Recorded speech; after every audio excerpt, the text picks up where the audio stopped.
vera sko smá dramadrottning sem stóð. Og ég ætla að vera með svona lífsreynslusögur, svona háskasögur. Ég ætla að segja frá því þegar ég var næstum því dái. Ég ætla að segja frá hræðilegum atburði. Man getur þess fyrir langa löngu. Kannski ekki alveg sko langa löngu, en lífið sem segja það núna. Það segir ykkur á atburðin sem gerðist síðasta föstudagskvöld. Já, sko, það er kemd öðust. Hérna á Akureyri. Það er að koma í fyrsta skipti hingað til Akureyri. En sagan fjallar þetta það. Sagan heitir Ármann í Kastljós viðtali. Afsakið mér.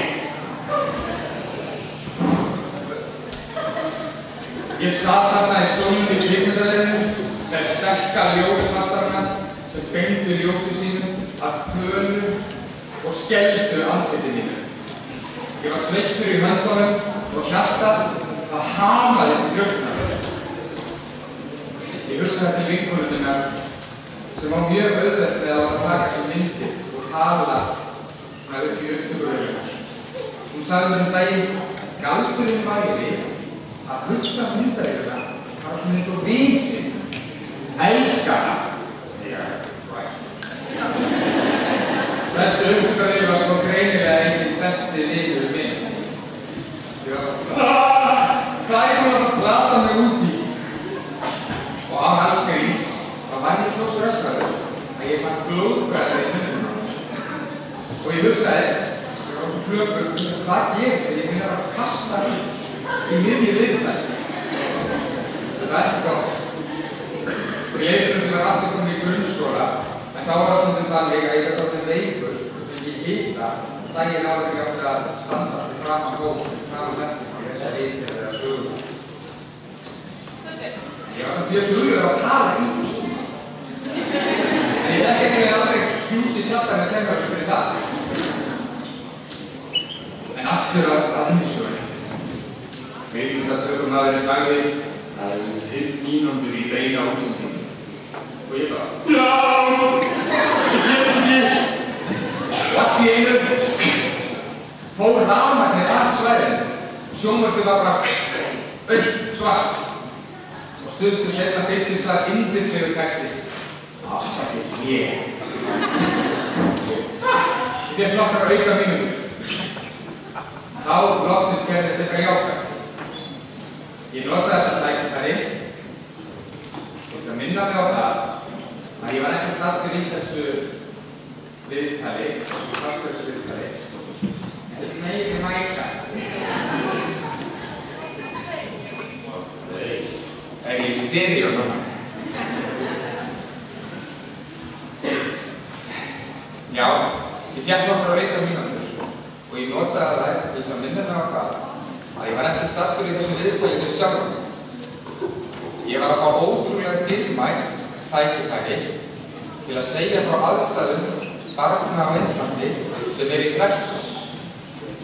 Eru barinn, fá ekki að fara í skólann, fá ekki að eiga vini og að leika sér, hreinlega að missa af bernsku sinni. Ég hugsaði alltaf öllum sem sama þau. Ó nei. Og ég hugsaði til ykkar. 650 frábærar og flottar ungar manneskjur sem eru komið alla leið hingað á Akureyri til þess að eiga bæði skemmtilega helgi saman, en líka til þess að vera hendur Guðs í þessum heimi til góðra verka. Þið voru komin hingað til þess að breyta heiminum, ekki öllum heiminum, en öllum heiminum fyrir þau börn sem ykkar vegna munu eignast nýtt líf, nýja barnæsku og nýja möguleika á allt öðrum tækifærum í lífi. Út af ykkur, út af því að ykkur ekki sama og þið hafið áhrif á annað fólk sem verður ekki sama heldur og það gefur af peninga sínum og tíma og saman hjálpast við að leysa fræðarverð á Indlandi og skulda ánægð úr þrælkun. Þetta var til sem náðu að hugsa: Æ, Ármann, hætt að taka þér svona alvarlega. Gerðu bara þitt besta og reyndu að njóta þess. Þú lifir þetta sennilega af. Sennilega. Mundu bara að þú ert að taka þátt í því að reyna að gera heiminn örlítið betur. Stundum kostar það peninga, stundum kostar það tíma og stundum kostar það mann eitthvað sem mann finnst erfitt og óþægilegt að gera. Ég fór með stuttan bæn og ég náði að þakka Guði fyrir það að fengi þetta stórkostlega tækifæri að fá að fara til Indlands og fylgjast með starfi hjálparstarfsins þar. Og ég þakkaði Guði fyrir það að fá að vera með ykkur fyrir æskulisfélögin í landinu og leiðtogana ykkar. Og til allra þeirra sem láta þessi sára neyð bræður okkar og systra allan heim varðan. Ætlunaður sagði alltaf trufla. Það 1 mínúta yfir. Ég tók djúpt andan. Ég var þakkláttur að fá að takast á við ótta minn fyrir svona gott málefni. Ég var ennþá stressaður, en mér leið samt miklu betur og var orðinn tilbúinn og glaður í þetta verkefni. Já, svei mig frá þessu lyftuguveig var ekki bara orðin bara alveg ágætis vinkona mín eftir allt saman. Þannig að tókst mér að stara inn í hann í 8 mínútur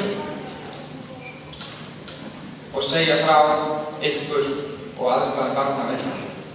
En þetta búið að vera við stórkostlega helgi.